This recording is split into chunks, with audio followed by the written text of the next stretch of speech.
Hello and welcome back to Confessionals and Congressionals. My name's Lauren. I'm Cassie. And we skipped last week because it has been so hectic in our personal lives. Hectic and many other emotions have been flooding our world the last couple of weeks.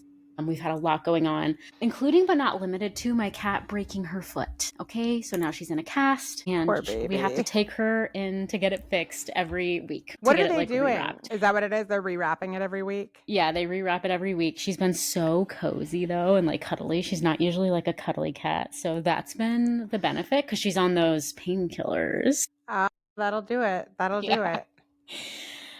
Yeah, but we've had a really tough week. So first of all, we're gonna clear the bad juju with some Palo Santo, okay? Here Go we for go, it. Cass. Let this bad energy that has been haunting our lives free. Send it away into the spirit world. We don't want it anymore. I think I would need like a bonfire of it at this point, honestly. But before we get into it, Cassie, I have something huge to celebrate. Okay. What is it? You are celebrating 81 days with no alcohol. Yes. Yeah. You have made it to almost 90 days. Yeah. I've been so proud of you. Aw. Thank you. I know how hard it is. Yeah, it's not, I don't know. I think I'm just I have emotions about so many things right now that I'm barely even like paying attention to my sobriety date. If I wasn't like logging it every day, I don't think it's just not where my head is. Yeah. Well, I remember when I first quit drinking and it was like all of a sudden I had so much clarity about the bad shit in my life. Yeah. And it becomes impossible to ignore. Yeah. Yeah. I think it's really hard. I think my world gets smaller every year instead of bigger as far as just the people I want in it. And that sucks. I mean, that's one way to look at it. And there's obviously a grieving process, but also the people that end up there are the people that fill up your cup and don't take away from it and don't, like, you get rid of the energy vampires, is probably the nicest way to say it. Yeah. And you fill up your world with people that really fucking care about you. Yeah. Yeah. I think probably under the haze of alcohol, I've been able to convince myself that certain people care about me. And it's a harsh reality to just realize that they don't. So that's just where we're at right now. Yeah, well, I love you. I'm so proud of you. So No, thank you. well, with that said, shall we get into some silly, silly fun stuff like judging reality TV characters from Love is Blind, talking a little bit about the challenge, and then I've also got some pop culture stuff I just want to talk about. Yes. Oh my God, Ty! You're such a f***ing liar, Camille. Don't take care. Hope to see you never. Cabs are here! Dude, stop acting like you're the number one guy in this group, man. I'm the number one guy in this group. Things are about to get murderous. Yes, I did not watch much reality TV this week. I will never like have Halloween come and not just watch every scary movie that I love. So that's mostly the only thing that's been on my TV. Okay, but you did watch Love is Blind. I did watch Love is Blind. Yeah. So what you're saying is you didn't watch the challenge. I did not watch the challenge. I have not Yeah. watched the challenge in 2 weeks. Yeah, same. I know there's like some drama going on with like Turbo and Sydney, but even like the drama that I'm reading about, it all seems like it's like post-challenge stuff. Yeah. Like nothing that we're really going to see other than maybe their dynamic, understand how it got to where it is now. But I just don't care. I don't care either. And that sucks because we really tried to like this season and we're just not into it. And I think that the thing that like reinforces me not being into it is that I don't like any of these people enough to root for them. And like even the people that I like find entertaining and like as characters, and then I see what they do on their social media, the kind of people that they are, and I'm like, yeah, I'm not into it. I'm not into rooting for you anymore, even you. Yeah. And so it's just like there aren't any, for me at this point, any redeeming characters on this TV show that are actually potentially going to win. Yeah, no, I agree. I did see that Wes, I saw that he had posted, I think it was Wes that posted last week a video of him with Tom Sandoval. And I'm not sure if this is old or if they're in the middle of filming something like Oh my another. Yeah. That Yeah. makes me excited. Yeah. So I was like happy to see that. I'm curious what it is and what it's going to be. But it was something, he posted something about like reality TV villains, and it was the two of them doing some funny stuff. And has Wes been on House of Villains before? Don't know. I wonder if that's what they're filming. If it is, that is going to be the first season of that show that I watch. Yeah, because Jax was on it, but he like got booted right away. Yeah, people hated him because he's Did- he's an actual villain.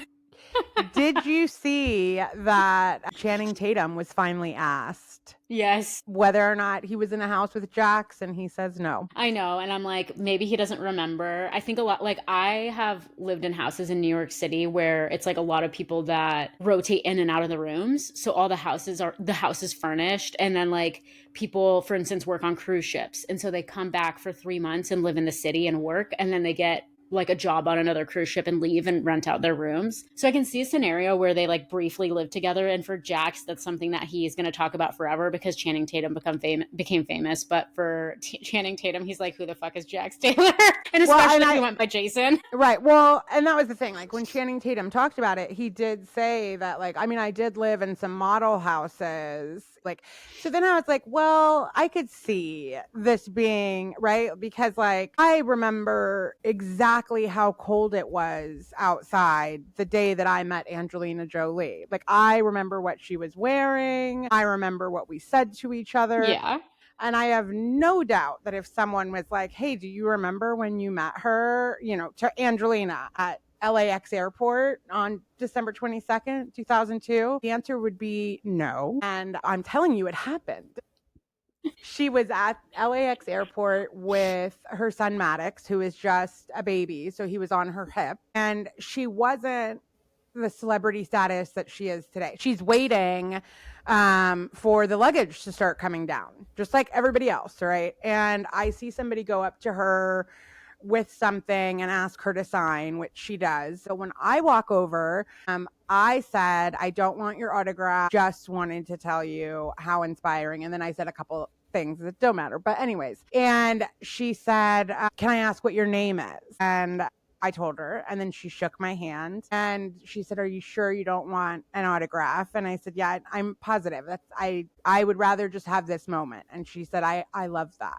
And so I believe that it was like, I'm a memory for her of like the only time that I like an autograph is if like I'm the one that's there and something genuine led to that. You know what I mean? Right. Like I had a really cool experience. I used to go to the horror film conventions all the time when I was younger, and I had a really cool experience with the little kid that starred in the first Child's Play movies, you know, Chucky and all that. And obviously he was an adult when I met him, who was looking for an area and a person who might be able to smoke with him. Gotcha. And so that autograph I very much like. Yeah. That was nice. Yeah. It's like we bonded for a minute, you know? Like I like that one. Speaking of Chucky, did you see that Nina Dobrev went as the bride of Chucky for Halloween? I did not. And you know that her and Shaun White broke up. I did hear that. Yeah, that they ended their engagement rather suddenly with rumors of him cheating on her. And it was pretty like public, as in a fan, I believe, reached out to her and was like, by the way, I saw Shaun at a bar last night, blah, blah, blah, blah, blah. They ended their engagement like the next day or whatever. And then she had like her little redheaded Chucky doll. And she went as the bride of Chucky. And I just thought that was so fucking funny. Did you see Lily Allen's costume? No, but I'm dying to listen to her new album. I haven't listened yet, but I heard it's good. She definitely left nothing to the imagination as to what went wrong in the marriage. She's very explicit about it. Like, it's like, with Taylor, I feel like sometimes we're trying to decode things. And with Lily Allen's album, it's like, no, for sure. He wanted an open marriage. This is what he did. She's just throwing it out there. But she's got one song where she references one of his mistresses and she calls her Madeline. That's the name she gives her. So then for Halloween, she dressed up and looked just like the character Madeline from the children's book and movie. Gotcha. Interesting. Interesting. Yeah, it was good. It was good. Wow, interesting. Now, did you hear that Millie Bobby Brown allegedly filed a sexual harassment complaint against him on the set of that show Of Stranger Things? in Okay, the last who season? alleged who? Millie Bobby Brown alleged that he was inappropriate to her on set. But I mean, Was it sexual harassment or just harassment? It might have just been harassment. Filed a harassment and bullying claim before they started shooting the last season, according to Paige. Okay, so it all says allegedly. Okay, so it's bullying, not sexual harassment. I apologize. Yeah, I can't find any. I mean, just looking real quick, I don't see any what I would call reliable sources yet. Yeah. It's all like tabloid type stuff. Let's see where they Yeah, get their source. like the Daily Beast, the Daily Mail.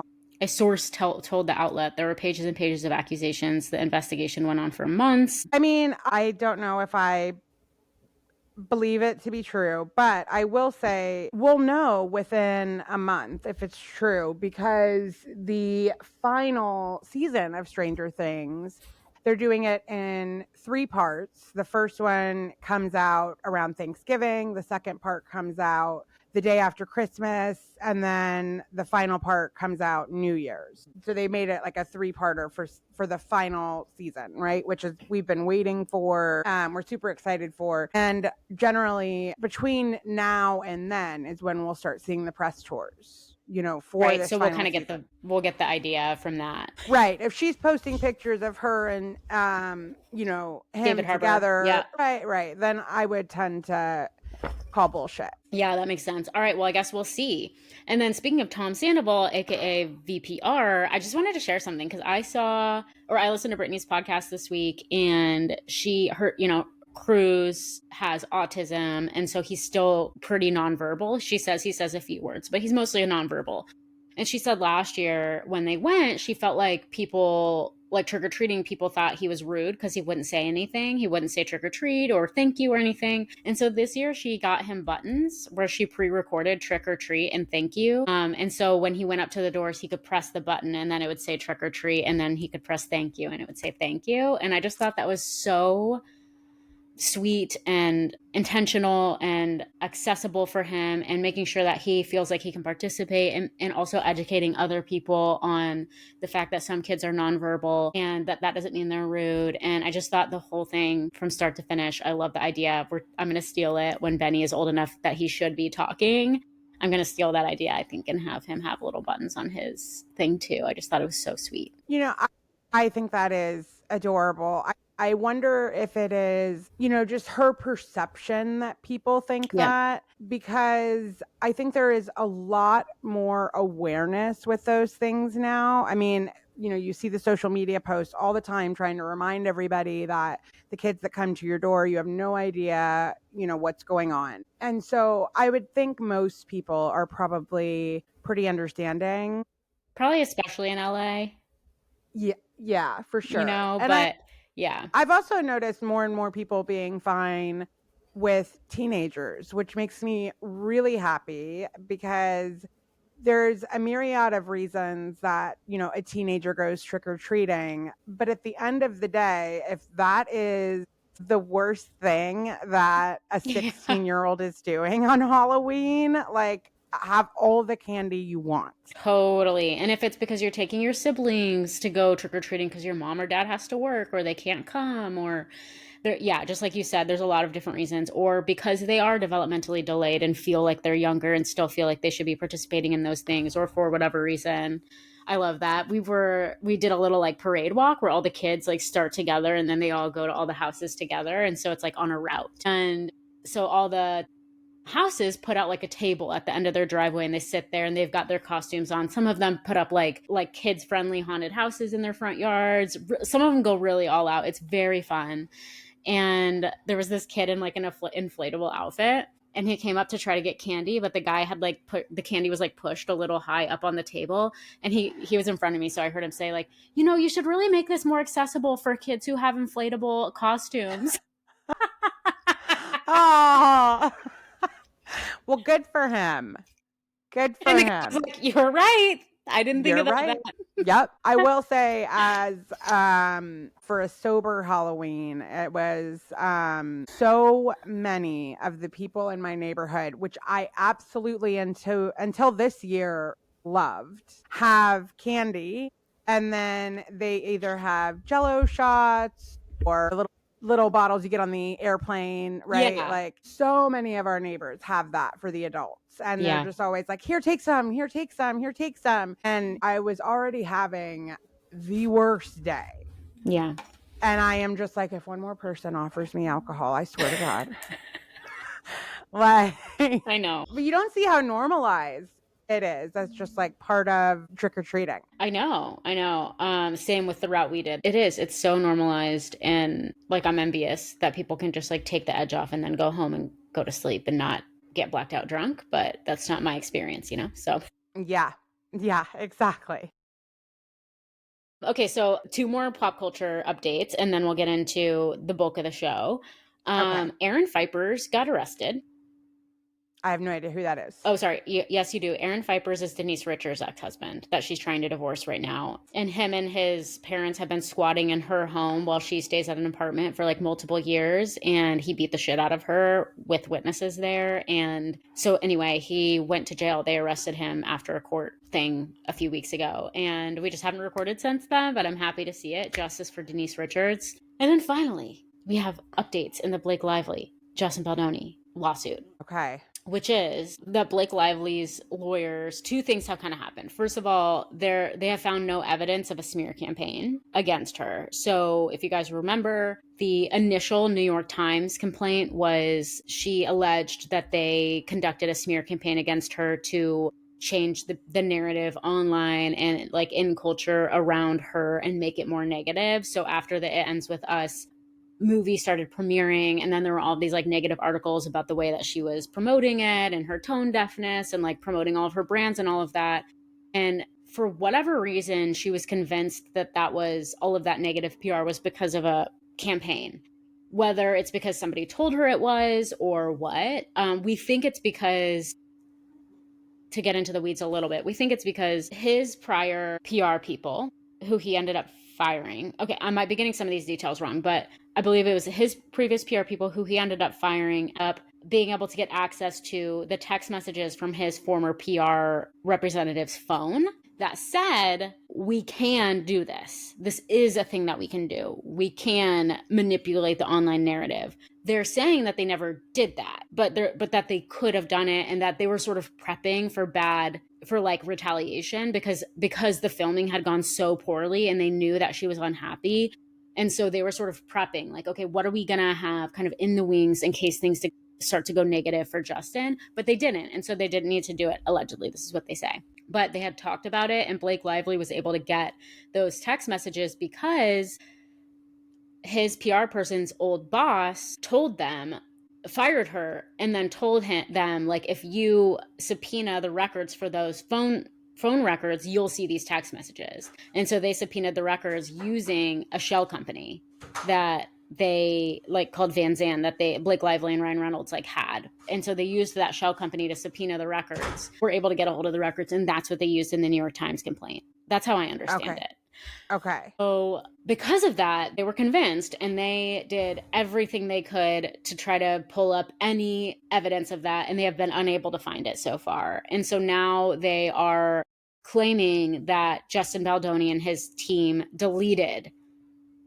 must have deleted information. They must have deleted stuff that they had, like texts or phone calls or whatever. And so they're claiming that that must have been what happened, since they can't find anything. So there's that. Okay, so the other thing that's happened is, if you guys remember, she claimed that there was sexual harassment on set. She listed in her complaint a bunch of specific examples of that. One of those was the time where they were dancing for that scene, and he said she smelled good, and then we saw the footage of that, and it seemed to be misconstrued and didn't seem to be what actually happened. And I don't think she knew that they had footage of that plus the audio. She thought that the mics were off, and so she thought she could say that without them having evidence of the contrary, right?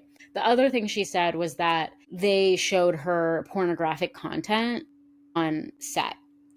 And that pornographic content was allegedly a birthing video, Jamie Heath's birthing video of him and his wife having their child. And they said that they were showing her that, talking about the birthing scene that they were going to do and what that was like. And I don't know, he was sharing it for whatever reason. And she claimed that that was pornography. So then they released the footage to their team. They were like, this is the video. Here it is. This is the video we showed you. You tell us, is this pornography? And now they're claiming that that wasn't the full video, that there must be another cut of the video because what they shared was not the full thing. That's not what she claimed was pornography. There's more to it. So it's not looking good for her. It's not looking like she is a reliable narrator of this situation, whether that's because her lens in which she was viewing all of this was through a lens of like postpartum sensitivity and all of that, or whether she has malicious intentions. I don't know, but for so far, everything she's claimed to be true has been false. So right. Not looking good. When is this supposed to go to trial? I think like March. Okay. Yeah. So we'll see. And so then she's having all these sanctions. So if you see like headlines for this, there was a recent headline that he like lost because he missed a deadline. TMZ reported that he lost a legal battle piece because he missed a deadline, but that was intentional. Like when you watch lawyers break it down, the media spun that, but that wasn't a loss for him. Actually, it was intentional. So yeah. So anyway, the legal battle goes on and it's largely a PR battle at this point. We'll see what happens. Yeah. And I do want to say, this is a podcast that believes women. I believe that Amber Heard was, like, I believe that they did have a PR campaign against her. I believe that she was retaliated against. I do believe all of that stuff. And this, I just, like, have to say that because if you haven't listened to any of our previous content, I don't want people to think that this is, like, a podcast where we don't believe women. This particular case has just been really interesting. I had no, like, stake in either of these people. I don't care about either of these people, really. But I do care about people lying, people with power lying to get what they want. And in the meantime, ruining somebody else's life and career if it's all built on lies. That bothers me. So that's where I'm at. So yeah, we'll see it all play out. And with that said, shall we get into Love is Blind? Wait, I have one thing.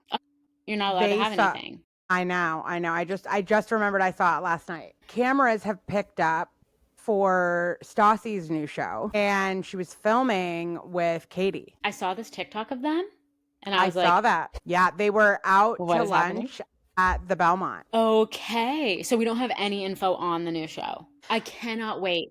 It's called Stassi Says. Oh, so we do have some info.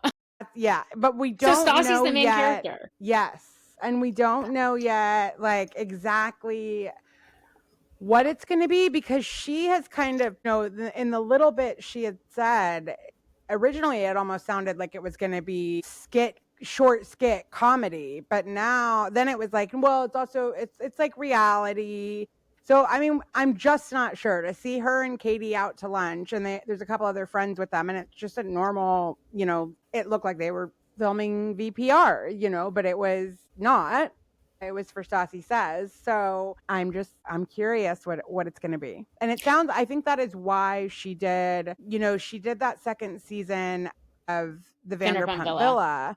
And there was a lot of talk that was something she agreed to do, but with the understanding that, she wanted to do her own show. And so it was like, let's see how this goes. If people come to watch Vanderpump Villa because Stassi's on, then we will go forward with the show. And people did tune in more for Stassi. Hell yes. That is because she is TV gold. She's so entertaining. She's so interesting. I love her. I'm the biggest fangirl. I cannot wait to see. I saw her post a TikTok this morning of like an outfit. She was like, I'm really busy, but I gotta document this outfit. And so she backs up from the camera, and then there's a full-on film crew there. Oh. So everybody's like on the outfit while there's a film crew there. Interesting. Mm-hmm. So yeah, I'm really excited about that. Yeah. And I'm really excited that it's not filled with VPR people. Okay, Katie's fine. I hope she's not a bitch. But like, other than that, I don't think she's very good TV, but that's just...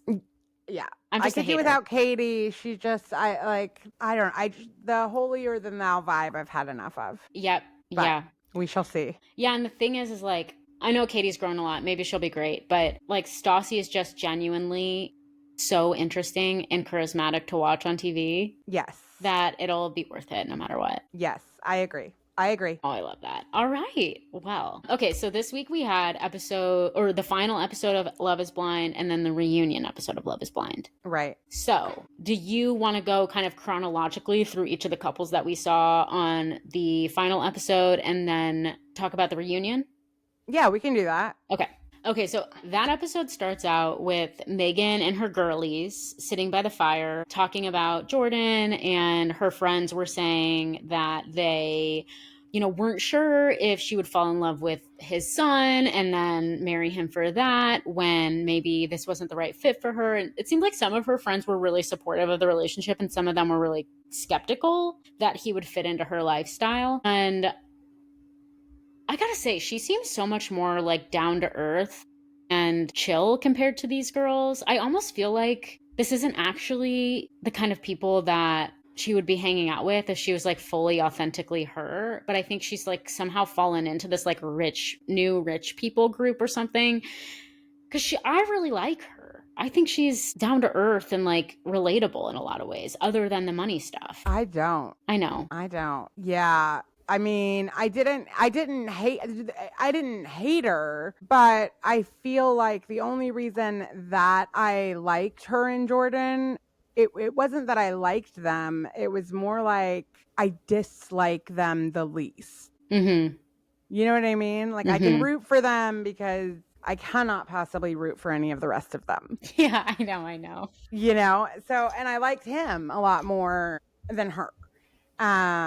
So yeah, I don't know. I felt like she was with a group of women that she wants to feel authentically a part of. Yeah. Yeah. Did you clock their outfits? No. I just couldn't help it. Because I was rewatching it this morning and I'm like, these ladies are all dressed for a different occasion. They all have like big jackets on, which is fair enough. It's probably like cold. But underneath the big jackets, they're all dressed for completely different occasions. One of the girls, I'll put in a clip here. One of the girls is wearing literally a bikini. And one of the girls is wearing literally a turtleneck. And I'm like, were you guys like skiing before this or at the hot tub before this? Or what were you doing before this? Why are you dressed like this? What was she dressed like? She was dressed in a jacket. She looked, actually, I can't even remember. It wasn't notable. Oh, I was just like, these people are trying too hard. Yes. Yeah. I was going to say that sounds like somebody like trying for a fashion statement that you're just like, didn't work because you shouldn't be sitting there thinking, why are you in a bikini? That's the opposite of the fashion statement. Right. Yeah. I think she was in something more low-key. I can't even remember what it was. But yeah, the overall takeaway was this feeling of, I think she's having some doubts about whether their lifestyles will fit and whether the freedom and ability to kind of do what she wants is going to clash dramatically with his very structured and busy life of being not a single dad. I don't know why we keep saying that, but a dad who has his kid partial time, but also has to work. That's a single dad.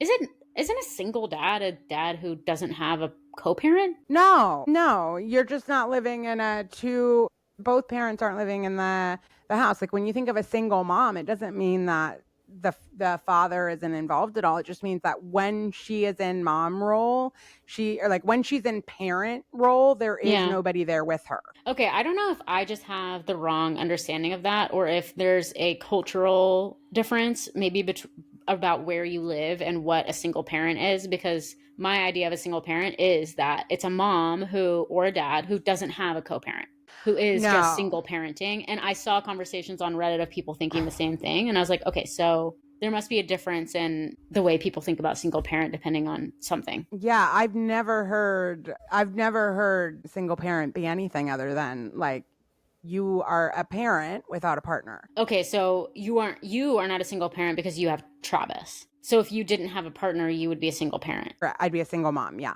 Okay, so the single refers to the fact that you're not in a partnership, not that you don't have another parent involved. Right. It means there's only one parent in this house. So when you parent the kid, and the reason that matters, right, is like single mom or single dad is like, that means that when it's your time to have the child, you've got to figure it all out. Right. Yeah, I totally understand. Like it's, like a bigger burden. Right, right. Like, so it doesn't matter just because there's another co-parent. It's not as if during your time you can be like, hey, you got car pickup today? Or can you grab him from soccer while I start dinner? Like, there's none of that. You're a single parent. You've got to figure all of it out on your Yeah. time. Yeah. Okay. Well, yeah. So anyway, his like single parent lifestyle is stressful, and it seems like he doesn't have a whole lot to give outside of all of that stuff at the end of the day. And so, yeah, I get where Megan is coming from, because I do think he was very different in the pods, not because he was being fake or anything. I just think he was basically on vacation, and he was like Yeah. in vacation mode. And now that he's back in real life mode, he's very different. And you can just tell how tired he is. Well, I think that's it too. It's like I think they were both in vacation mode and then they get out of it and like there's this realization that she never has to leave vacation mode. Yeah. And he does. I know. And it's like, I get that. And I do think if they would have been able to date longer, like let's say outside of the show, if they would have met and been like, we really like each other, we didn't realize our lifestyles were so different, let's see if we can date. And he would have over time been able to give in a little bit to like, if they get married, it's their money then. Like, he doesn't have to be working a really stressful, long hours job that doesn't pay that well. He could be a stay at home dad if he wanted to. He could. So I just think, like, there was probably a solution to this problem that either he wasn't willing to give into or she didn't want to make him feel emasculated or whatever. But it just seems like there could have been a solution to this if she has all the money in the world to never work again. He literally said she never has to work again. So that means, babe, you never have to work again. Well, okay, to be fair, I guarantee she would have wanted a prenup, like which is understandable and Yep. fair, but she would have wanted one, right? And then he is a single father, so like this idea that he could like quit his job and be a stay-at-home dad, he can't step away from his career because if he needs to step back into it, if they split up, he can't chance that kind of setback as a parent. Yeah, that makes sense. So I think Yeah. it's tough because it's like, look, yeah, maybe in 3 years when I know we're stable and good, this is forever, but it's like I can't possibly do it now. Yeah. Well, yeah, you wouldn't expect him to quit his job a month after getting out of the pods or something like that. But just that there would be a light at the end of the tunnel. Yeah. Versus this is my life. Either you fit into it or you don't fit into it. And I just thought he was being very rigid, I think. Yeah, I mean, it's hard for me to tell because I feel like I can't imagine what that's like also to film because money is such a hard topic for people anyway. Now, like you're calling out, and when I say that, I mean Megan is like calling out the fact that like, I don't know, like you don't make enough money to work that hard. You need to be able to be more carefree and it's just really putting a magnifying glass on the fact that he's not where she is financially. Right. Yeah, I do that. I think that could be part of why he was so resistant to it, because it's sort of like I kind of want to hang on to my pride that I work hard and this is part of who I am, is that I'm a hard blue collar kind of guy just trying to make a living and drink my chicken smoothies, Yeah. And I think, when she ends up telling him that it's over, I think she says everything that was in the back of his mind that was going to be a problem. Like, I think, if anything, it probably validated for him why he had those insecurities. Like, if I was him, I'd be like, I was right. Yeah, but you know what? It's sort of like the Patrick situation where it's like you made a big deal out of a thing that is an insecurity of yours, and now it became the problem in the relationship. And it's like, if you would have never made a big deal out of it, maybe we could have worked through it. If you wouldn't have been so like stuck in the fact that this is who you are and this makes it so that other people don't, or like, I'm thinking about Patrick specifically, but like in his case, it's like, this is who I am and I'm not going to let you come in and change it. And I don't know, like, I think that he almost like sabotaged it by making it such a thing. It's interesting that you don't, because like I feel that way more about her, that she was rigid and I want to keep up with the lifestyle that I have and I'm not willing to like compromise for this like boring 9 to 5, you go to work and then I felt she was rigid with what she wanted. Could be true that they were both rigid about what they wanted. I guess I more like see her point, because what is she supposed to do? Sit around at home 9 to 5 while he's at work? Like, yeah, she's going to be doing the things that she's made possible in her life, or she's gotten really lucky in making possible in her life. And she's like, I want to bring you along with me. Like, it's not like you have kids and you can never go on vacation again. Yeah, it's going to be different. And now she has a kid, so she's going to know. Yeah. It's going to be different and all of that. But it's like, he was basically like, it won't be fun. And it's like, can we just be open-minded a little bit to you coming into my world? You're not being open-minded at all to it. Yeah. I don't know. I just see that. Listen, I'd be embracing it. Let's go to Italy, baby. Yeah. I think we see it the exact same. We just have different protagonists. Yeah, that's interesting. Yeah, because I see the exact same things, but I see it for him. Yeah. Well, and by the way, I really like Jordan, and I would marry him. But I'm already married, unfortunately. So Jordan and Megan do break up at the end of this episode, and I do think this was a reenactment of the real breakup. I think they had probably a really long emotional conversation off camera about this. They have to do the couch breakup because the producers need you to have the conversation on camera. So I think the things that she was saying to him, he'd probably already heard at this point, and this was just he didn't even fight back. I'm sure in the actual conversation, he fought back or argued his point, I would like to think. In this scene, he was like, yeah, we're breaking up. We already decided we're breaking up. Now we're just doing this for the camera. What did you think of him saying that he regretted introducing Luca to her? I completely understand that. I don't think he well, I guess I don't want to say I don't think he should have, because yeah, I mean, I completely understand why he would regret it. And what was he supposed to do? I guess she needs to meet him before. I just think if it was me, I would have introduced her as a friend. I would not have put all the pressure on it. I would have been like, this is my friend, Megan. Megan, this is my son. Megan you might not ever see Megan again. We're just gonna, this is just a person, not my new wife or partner or whatever. I don't know how he introduced them, but I think if it were me, I would have gone about it that way, I think. The difficult part of that is that, if you introduced her as a friend, you're also if had it worked out, then it's also hey, remember that friend of mine that you met last week? Now I'm married to her and she's your stepmom and we live together. That's true. Yeah. But I mean, he doesn't know what the series of events should be. He doesn't know that. I don't know. Maybe it's because we have blended families and I grew up in blended families. I met one of my dad's wives the day she moved in. And that was traumatic and uncomfortable and weird to what? Yeah, all of a sudden somebody's living here. That's a good point. I didn't think about it that way. Yeah. Right. So, and I think about especially if you don't like the person, I bet. Right. And with my husband and I, when we got together after our kids, the kids that we had previously, they were 2, 3, and 4. So he had 2 and I had 1. And we probably did this is my friend for 6 months. Yeah. You know what I mean? It would still be we're going to go have dinner at my friend's house tonight and she's got a son and and then okay, bye. Yeah, exactly. That kind of thing. So I think I was thrown by the whole thing. I remember telling you when we started watching it, there was a part of me that judged Jordan a little bit for doing the show because I'm this is, as a parent of a young child, this is I don't know. It's not anything that you could find an expert would agree with.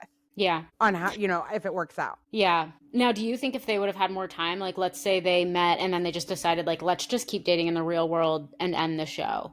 Do you think that they would have been able to figure it out? I don't know, because I think that she does want somebody that can keep up with her lifestyle. I don't know that she can handle someone that has to work the way that he does. Yeah. I can't put my finger on it, but this new guy that she had a baby with seems perfect for her. I don't know why. It's just a feeling. Yeah.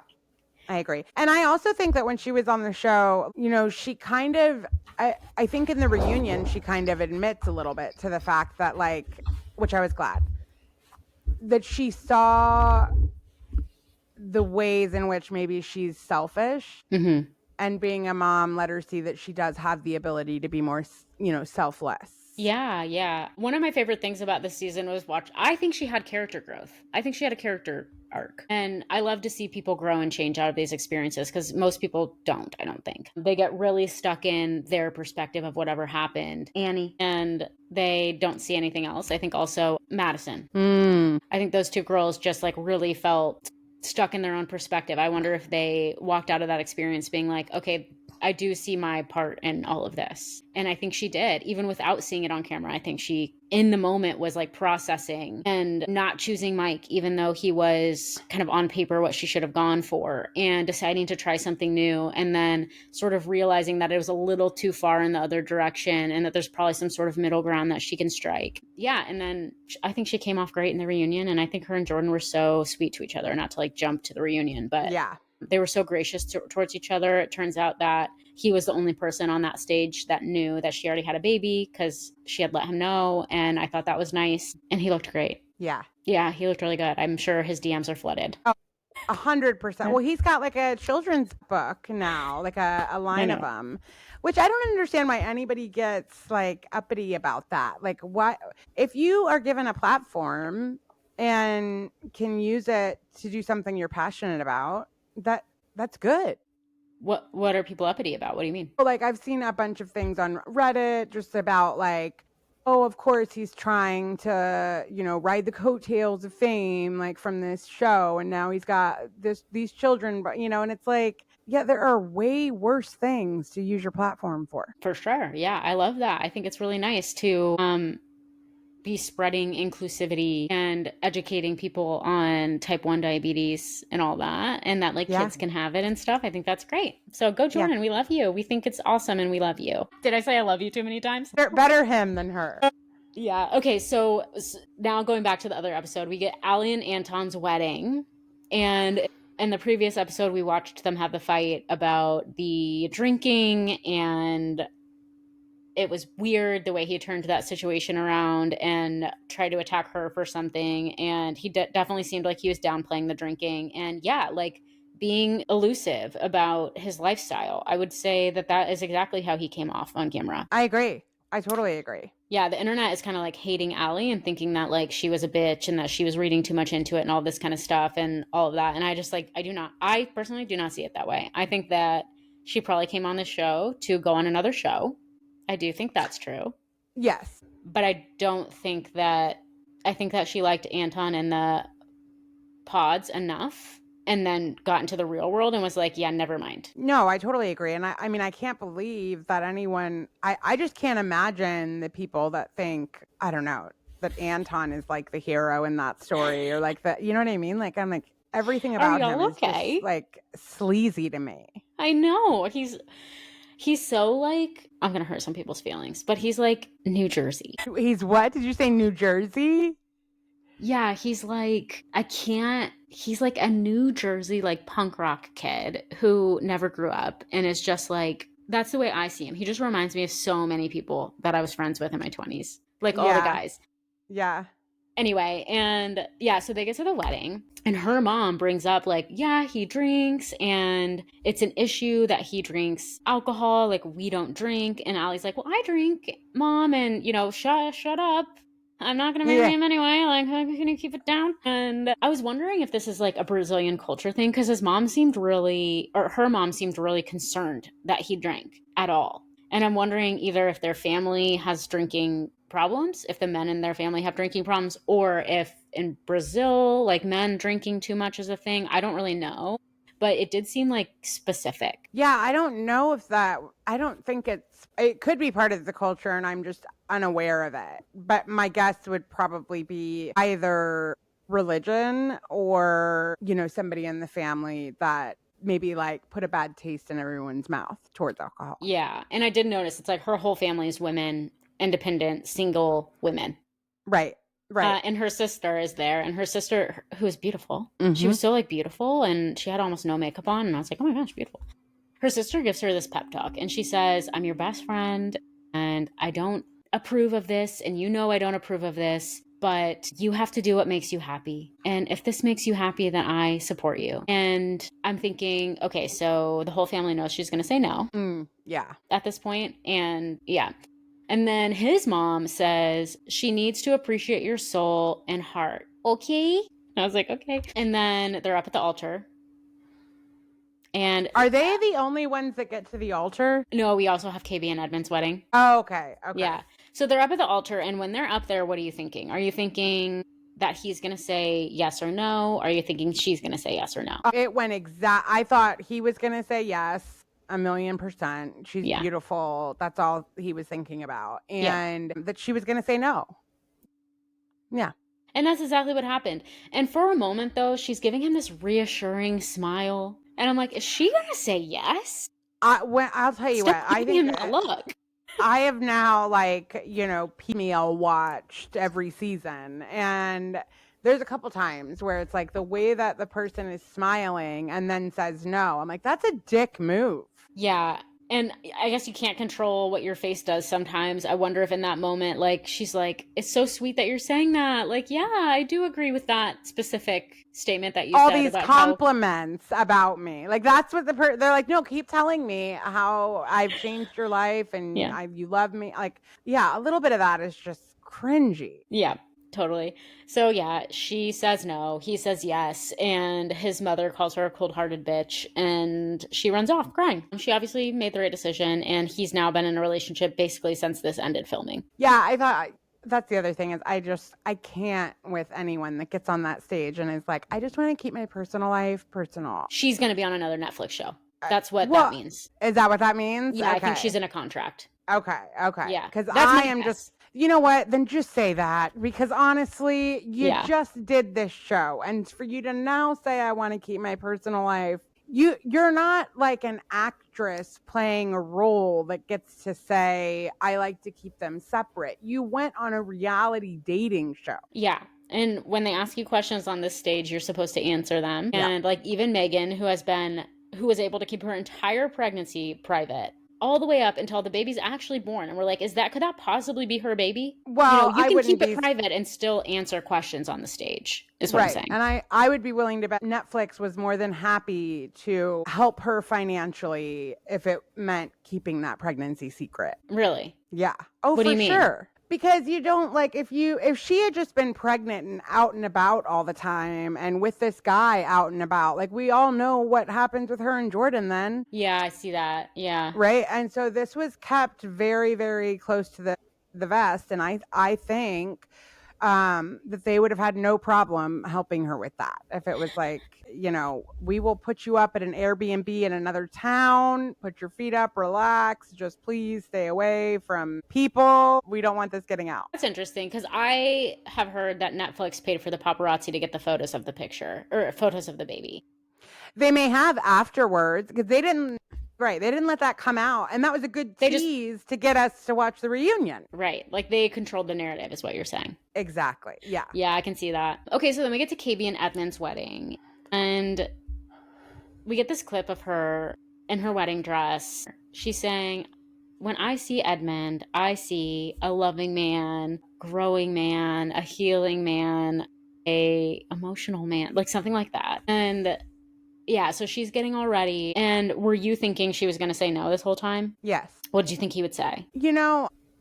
I don't know that I thought either way. Like, I felt because he's so childlike to me that I'm just like, he'll probably just whatever she does. Also, I just want to say I deep dived this because I wanted to know. I did not want the pick in the hair at the wedding. Okay, so go ahead. So I was like very curious if this was a culturally normal thing to do. Yeah, the third character in the marriage. And it is not at a wedding. Yeah, I didn't think so. No. And that made me feel pick in every single scene of the show. Yes. Yeah. But there are men that do, but that they wouldn't do it at like a wedding or like it's not like that. And if it was worn at a wedding, it would be something that was made to look like it was for a wedding. like a very nice one, like Yeah. some sort of statement to it. So I had seen on Reddit, people were literally asking, like, I'm just curious as a white person, is this something? And all the people that were commenting were like, no, as a black man, I'm telling you, there is no universe where my wife would have let me wear that at the wedding like that. There's Yeah. no. I'm like, okay, so I'm So not. it's a casual. Okay, so then during the wedding, Edmund's mom doesn't come. Right. His dad comes, but we don't really get any scenes with him. We just see him sitting there. And then his teacher comes. But I did think that was interesting that his mom didn't come. What were your thoughts about that? Well, it sounds like that whole relationship with his mom is a lot. So I can't imagine how he felt about that, or if he felt any way about that. It could be one of those things where it's like you're so used to that it's just like, yeah, she just couldn't make it. I felt sad for him, and I also happy that it wasn't a real wedding. That they didn't say yes, because Right. that would have been, I think, really sad. And maybe she didn't come because she didn't support it. We do see that a lot. We see parents not come because they either don't support it or they know their kid isn't going to say yes or whatever. I think that the implication was that that wasn't why she didn't come. If my son came to me and said he was going to be on this show, I would pay money to hire actors to play his parents. I would want him to be able to present as if he had the love and support of his family, but it would not be me. Yeah. You would get like an AI technology to find a lookalike and send them in? Yes, 100%. She'd have a script. Yes, but it would not be me. Yeah. No.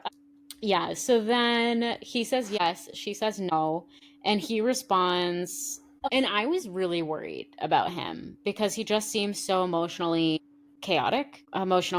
He's so emotionally expressive that I don't know if he's also always emotionally dysregulated or if he's just kind of like a crazy guy. And so I was worried that he would be shattered by this. And maybe he was, but I feel like he handled it better than I thought he was going to handle it. I can't make heads or tails of him, honestly. Yeah. I really can't, because I see moments where I find him to be manipulative, and then one scene later, I feel like he's too childlike to be manipulative, and then one scene later, I'm like, he's gaslighting her. I just cannot make heads or tails out of him, other than like, I just so want you to find a good therapist that you see twice a week for 6 months. Yeah. I think the one thing that put a check in my column of good guy just needs healing is how his friends showed up for him and how much they seem to love him and support him. I think that's a really good sign. They seemed like good people, a good crew, his little skate crew. I'm sure they're like pretty straight edge people. Yeah, like, for sure. Yeah. So I thought that was a good sign. And then his teacher showing up for him. What did you think about that as a teacher? Appropriate? No. Relatable? No. Yeah. No. Now, I would say it's just different if this is like your vocational rehab teacher, or, like when I've done work with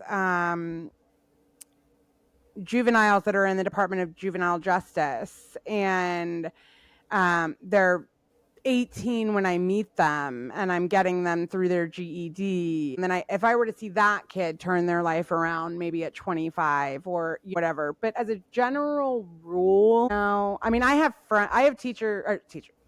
students that send me friend requests when they find me on social media. And in the 15 years I've been doing this, I have accepted exactly one. Yeah. And that was only because her mother requested me the same day. And so I knew like they had found me together. And if the mom was going to be on mine, then I would take the daughter. She was already out of my class. She was already graduating, like all those little things. But especially a male student, no. No, not chancing it. Yeah, I saw a lot of people praising this woman, and I am glad that he had a stable figure in his life, throughout his life. I think that's amazing.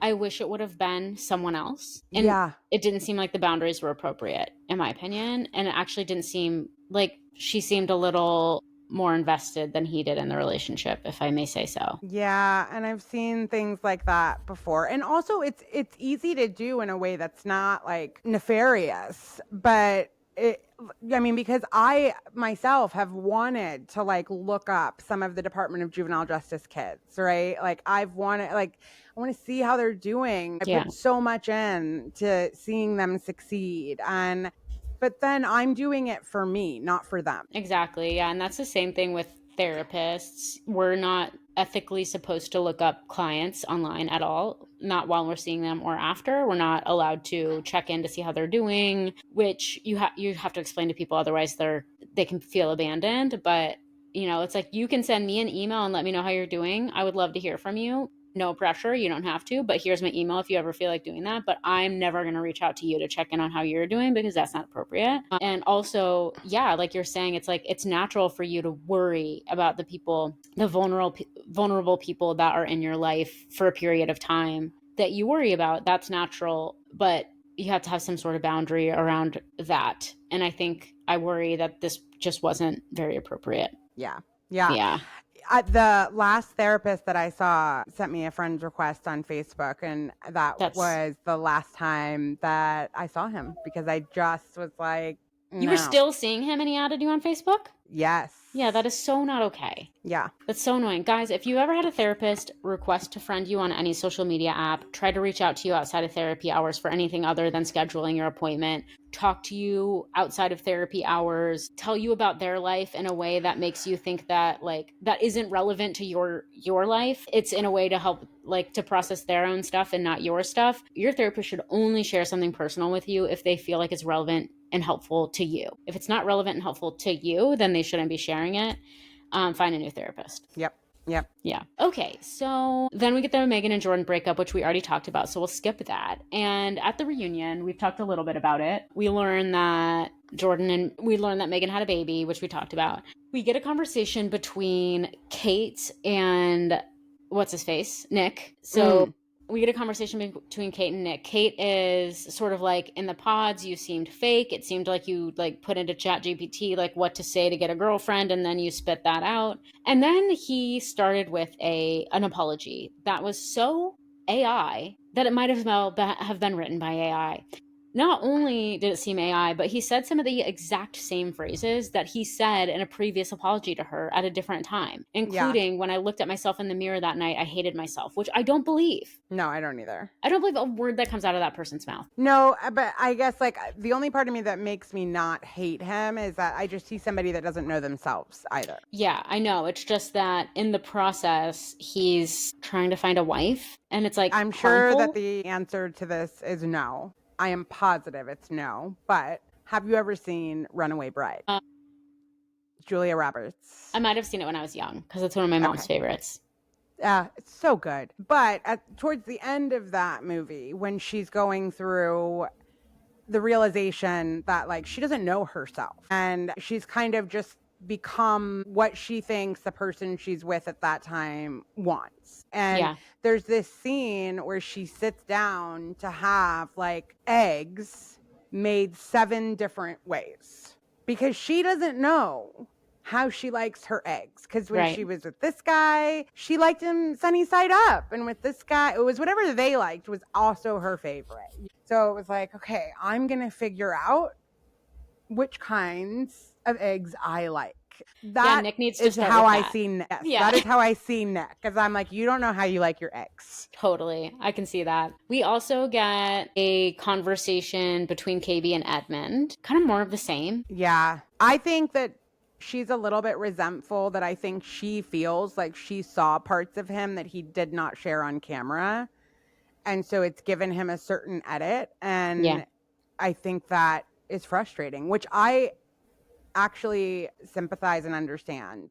That it would be really frustrating for the whole world to be like, God, this poor emotional, like, God. And then if he's being a different way, and we've talked about this before, like I have a relative that can do that to me. And in front of other people, you would just be like, she's so great. And I'm like, you don't know what was said an hour ago. Ugh. Yeah. And I mean, I don't think she wanted to marry that man from the moment that they met in real life. I think that like she felt compassion for him. I think she wanted to be good with him, but that isn't the man that she wanted to marry. That's not the alpha male that she's looking to marry, you know? Yes, I think she wanted to, like, believe that she could. Because I remember in the pods her saying that she always thought she needed this alpha male, but maybe like you can lead in a different way. You don't have to. She almost seemed like kind of touched by the fact that he was willing to expose his sensitivity and vulnerability. And so I think she wanted to, give space for that and be able to love that. But it's like that man cannot be a husband for anybody right now. Or maybe he can, and we just don't know the real him because we like don't get it. Like True. we've said. True. Obviously, there's probably a lot missing and a lot of context and stuff missing. So who fucking knows? But based on what we saw, I don't want that man as a husband. Okay, so finally, I think the last like interesting bit of the reunion was Casey and Patrick. I do not like her. Yeah. She came off looking worse. Even worse. She took no responsibility. She justified and deflected. And he tried to give her openings to apologize, and she still didn't, which is so annoying. He actually said the entire apology for her. Like, he was like, this is your opportunity to say blah, blah, blah, blah, blah. This, like he wrote it out for her where all she had to do was go, all of that. Yes, I'm sorry. Exactly. And she still was just, no. Yeah. I was watching Love is Kimes. Wait, Kimes. What's her name? There's this girl that she's mostly like a sports broadcaster, something Kimes, her first name, Mindy or something. Anyway, and so she recaps Love is Blind as like a side thing on her YouTube with one of her like sports guy friends. And they are both people of color. I think she's Asian American maybe, and he's Black. And they were just talking about, they were like, Patrick needs to get out of Colorado. He needs to go live in LA or like Seattle or somewhere where there's like other Asian American people who have grown up with other Asian American people. And that way he won't feel like such a, like this whole like, I love fishing and like being a bro is just like so not him. You can just tell. And he just needs to go be with like more people that will make him feel less like he stands out everywhere he goes. I think that he's just like in the wrong community. And I agree with that. Yeah, I totally agree. I don't think he should have given her the ring back after she, made the baskets. I think he should have kept it. It's not like, I understand the argument. It's not like he spent money on it either. It's like Netflix it's on principle. But, right. It's like, yeah, but you're the one who broke up with him. So why should you get a cash prize out of that? Yeah, I see that. Yeah, and then I totally made sense to me that she dated Joe.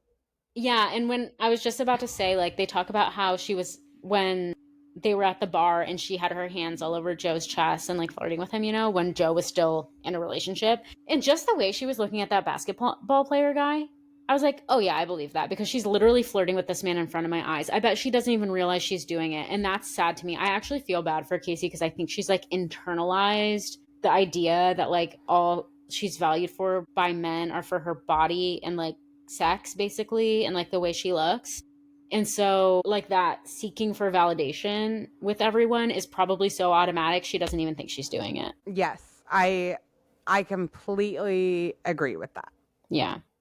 So that is sad. And yeah, a lot of these people, I was like, are y'all okay? You're like full on adults and you are not acting like it. Yeah. Well, I mean, I think everybody that was on this season, it seemed like almost all of them were probably there to just be on the reality TV circuit. I mean, that became really clear when I went back and started watching, and there's a much different authenticity to season 1 and 2. And yes, it's so different now where I'm like, you're coming on here for one reason and one reason only. Yeah, it was not the season to like, I would never tell anyone to start this show on this season. I mean, I loved this season because I thought the characters were interesting. And so from that perspective, I thought it was interesting. It wasn't like a successful season, obviously, like in terms of getting people to be married. Nobody got right. Did you see that Madison was on Tom Schwartz's podcast? No.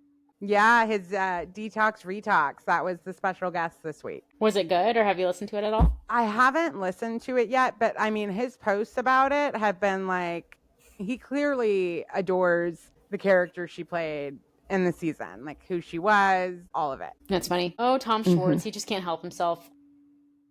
I know. I'll have to listen to that. I Yeah. also felt so bad for them walking in their stiletto high heels, especially Madison, walking in their stiletto high heels down that rocky ass staircase that was probably dark and difficult for her to see. Yeah. I was Yeah. like, God, these people are evil. Yeah. Yeah. These producers are evil. Yeah. Yeah. So, I mean, the only thing I wish is I wish Anna would have come back for the reunion. The word on the street is that she was really fucking wasted in the pods. And that the day before she went home, she got super wasted and was saying a bunch of stuff that they did not put on TV. And that she did not make herself look good. And we saw like a good edit, basically.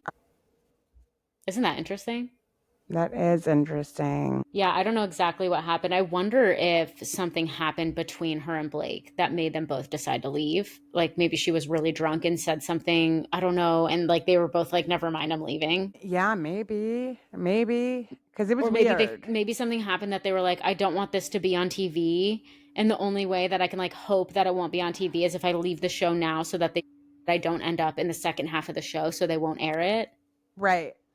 Because why did they include them otherwise, really? Because if they weren't really part of the they could have left Anna and Blake out and we would have still gotten the full picture of everybody else. So it almost makes you wonder why they included them at all. Maybe just for the drama of it. Yeah. But there were lots of love triangles. Like Anton was apparently seeing somebody up until the weddings. Or like the proposals, I mean. Really? Yeah, like he was in a triangle and he was seeing somebody else and then decided to go with Allie at the end. But like he was dating somebody else up until the end and serious about somebody else. I think so was somebody else. I've heard a lot of podcasts talking about like of other people talking about what was happening behind the scenes. So some of the seasons have done this like after Love is Blind. There's like an episode that'll come out after the reunion. Do you know what I'm talking about? Yeah, I think it's like if there are some successful couples that you would ever want to see again.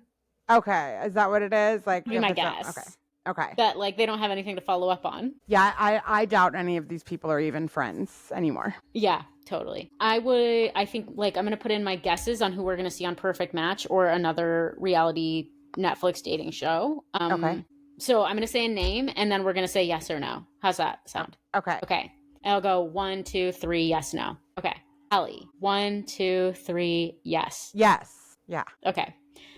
Madison. 1, 2, 3. Yes. Yes. Especially with her upper bluff that she's gotten done, I'm pretty sure. Yeah. Annie. 1, 2, no. No. Sparkle Okay. Megan. Yeah. 1, 2, no. No. Patrick. 1, 2, yes. No. Wow. I think we'll see him on something. Casey. Wait. 1. I got it. Hold on. I got to bring it back to me. Okay. All right. Yeah. 1, 2, 3. Yes. Okay, who are we missing? Jordan. Joe. Okay, so Joe. 1, 2, 3. Yes. Yes. Jordan. 1, 2, 3. Yes. No. I kind of was on the fence there. Yeah, me too. I could see him in not something. Totally. Yeah. Well, and there was one of them. I'm not sure which one it was, but one of them posted a TikTok and it had Joe and Patrick. Yeah, and Patrick. It was the three of them, and they were making jokes over hiding their drinking. Okay. Yeah. I'm going to look it up. Patrick, Love is Blind. Okay, now I have a question while I'm looking this up. Do you think that Casey wasn't attracted to Patrick because he was Asian or just wasn't attracted to him? I think that hold on, can you hear that? I'm sorry. I'm trying to text you this video real quick. No. I don't think it was because he was Asian. I do think that she wasn't attracted to him. But I don't know that I think it was necessarily an ethnicity thing, as just like, I'm just not attracted to you. Yeah, I agree with that. I think that, unfortunately, she came off looking like she was racist or whatever, or like had a racial preference. I just think she wasn't into him. He just doesn't give the energy. Well, I think she's superficial, but I don't think it has anything to do with ethnicity. Exactly. Yeah, she's superficial, and she probably wants more of like an alpha dude. 100%. She's a guy who like comes off as masculine. Right, who spends more time in the gym than she does. Yeah. Yeah. But Joe is such a little sleaze. Of course Patrick's there, because he'll hang out with any of them as long as he's included. I know, and the caption That's not a funny joke about AA. Right? So for everyone, we'll put it up. Joe and Anton and Patrick make a TikTok, and about joking about their drinking, and then they say, see you in AA. And it's like, they really don't get it. No, like it'll be a lot less funny. Or am I when being one of sensitive? No, you're not, because like, again, they're not going to find it nearly as funny when like they're court ordered to go for their DUI, which is Right. the path that Anton is on. Look, the character that I was given to watch, Yeah. it doesn't seem like he has the healthiest relationship with alcohol. Right. I would agree with that. And So. with that, Cassie, the challenge is boring. We'll see if we watch it next week. I don't even think we really want to talk about it. No, I'm Sydney keeping my voted eyes for Cuomo. Yeah, I'm Makes me keeping wanna my kill eyes myself. peeled for something good coming down the pipe. I mean, there's plenty of scripted television that I am excited for. I know you don't watch a lot of scripted, but like we've got Stranger Things, the final season, which is that show is big in our house. And so I love when we have shows like that Love where that.